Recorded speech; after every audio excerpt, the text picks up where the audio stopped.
ओम श्री विष्णवे नमः। जय माता दी दोस्तों, मैं हूं सरिता और मेरे YouTube चैनल पर आप सभी का हार्दिक स्वागत है।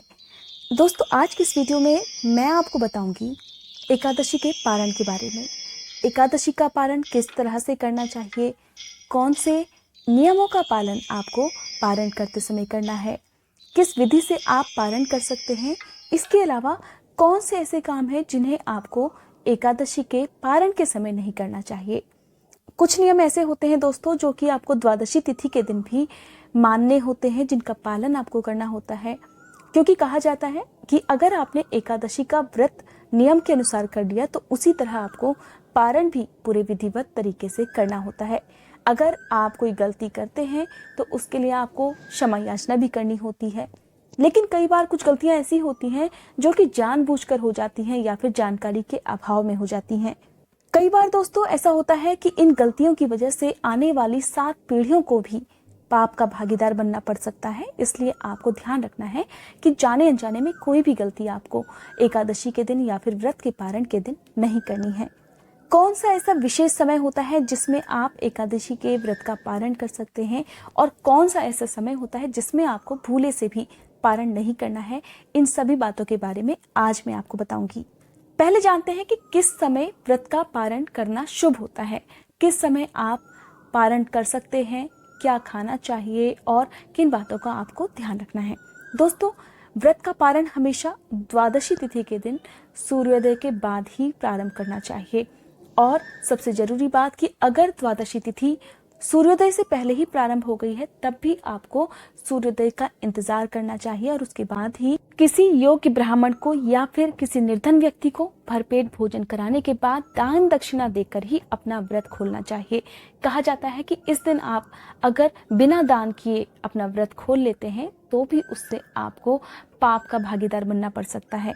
अगर आप किसी वजह से किसी ब्राह्मण को या फिर भूखे व्यक्ति को भोजन नहीं करा पाते हैं तब ऐसे में आप किसी पशु पक्षी को भी आज के दिन दाना पानी या फिर किसी पशु को हरा चारा खिला सकते हैं। इसके लिए आप गाय को गुड़ रोटी और हरा चारा खिला सकते हैं। अगर दोस्तों आपके लिए ऐसा भी संभव नहीं है तब आज के दिन आप कुछ पैसे दान दक्षिणा के नाम पर उठाकर रख दीजिए और संकल्प लीजिए कि जब माहौल सही हो जाएगा, जब आप घर से बाहर निकलने की स्थिति में होंगे, तब आप इन पैसों से या तो किसी ब्राह्मण को भोजन कराएंगे या फिर किसी भूखे व्यक्ति को भोजन कराएंगे या उन्हें दान में देंगे। ऐसा संकल्प लेने के बाद द्वादशी तिथि के दिन आप व्रत का पारण कर सकते हैं। क्या खाना चाहिए, जानते हैं इस बारे में। दोस्तों, हमेशा ध्यान रखना है कि किसी भी व्रत में आपको शुद्ध सात्विक भोजन करना है। अगर किसी व्रत में अन्न ग्रहण नहीं किया जाता है तब आप उस दिन अन्न ग्रहण मत कीजिए। लेकिन पारण करते समय आपको अगर मीठा भोजन करना है तब आप मीठा भोजन करिए। अगर आपको नमक का प्रयोग करना है तब आप सेंधा नमक का प्रयोग करिए, क्योंकि किसी भी व्रत में सेंधा नमक का ही प्रयोग किया जाता है। ध्यान रखना है, लहसुन प्याज से बना हुआ भोजन आपको नहीं करना है। आपको मसालों का प्रयोग नहीं करना है। इसके साथ ही मांस, मदिरा, गुटखा, तंबाकू, इन सभी चीजों से भी दूर रहना है।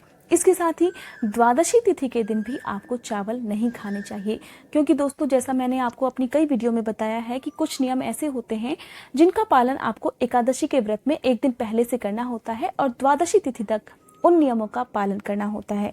दोस्तों, यही वजह होती है कि अक्सर जानकारी के अभाव में हमारी की गई पूजा का पूरा फल हमें नहीं मिल पाता है। इसके लिए आप जब भी कोई भी व्रत करते हैं उसके नियमों की, उसके पारण की जानकारी आपको पहले से ही होनी चाहिए। अब जानते हैं कि किस समय आपको अपने व्रत का पारण नहीं करना चाहिए। दोस्तों, जैसा मैं आपको बता चुकी हूँ कि कभी भी सूर्योदय से पहले व्रत का पारण नहीं करना चाहिए। इसके साथ ही द्वादशी तिथि के दिन हरिवासर के समय में भी व्रत का पारण नहीं किया जाता है। हरिवासर समय होता है दोस्तों द्वादशी तिथि का प्रथम 1/4 पहर।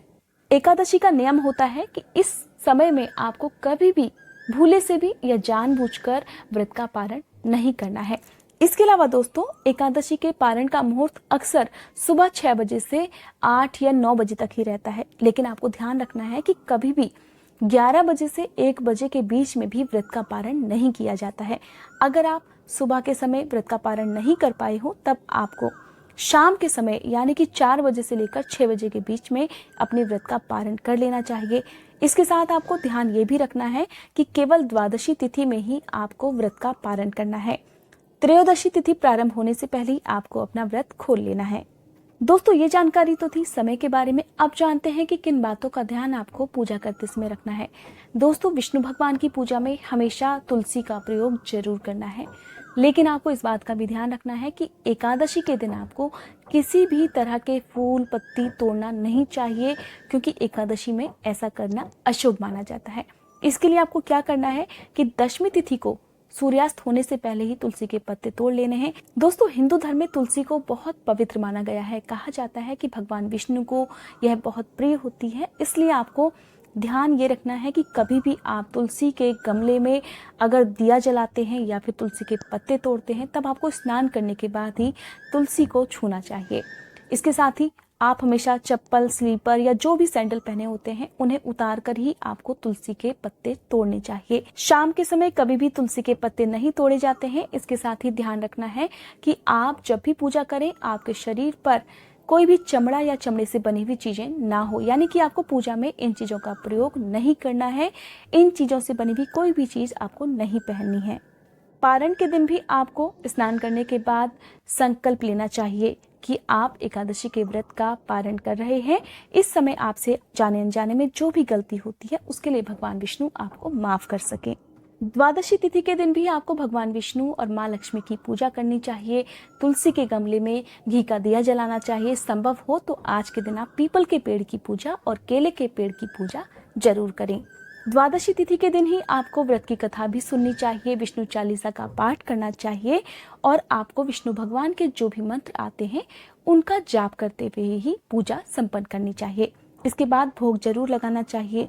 भोग में आप मौसमी फलों का भोग लगा सकते हैं या यथासंभव जो भी प्रसाद आपने बनाया होता है उसका भोग लगाने के बाद आप परिवार के सभी सदस्यों में उसे बांटिए और व्रत खोलते समय सबसे पहले इसी प्रसाद को ग्रहण करके अपना व्रत खोलना चाहिए।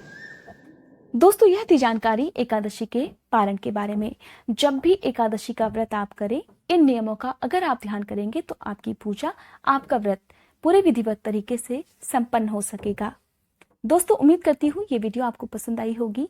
अगर आपको आज की ये वीडियो पसंद आई हो तो लाइक करने के साथ ही कमेंट बॉक्स में विष्णु भगवान की जय लिखना मत भूलिएगा।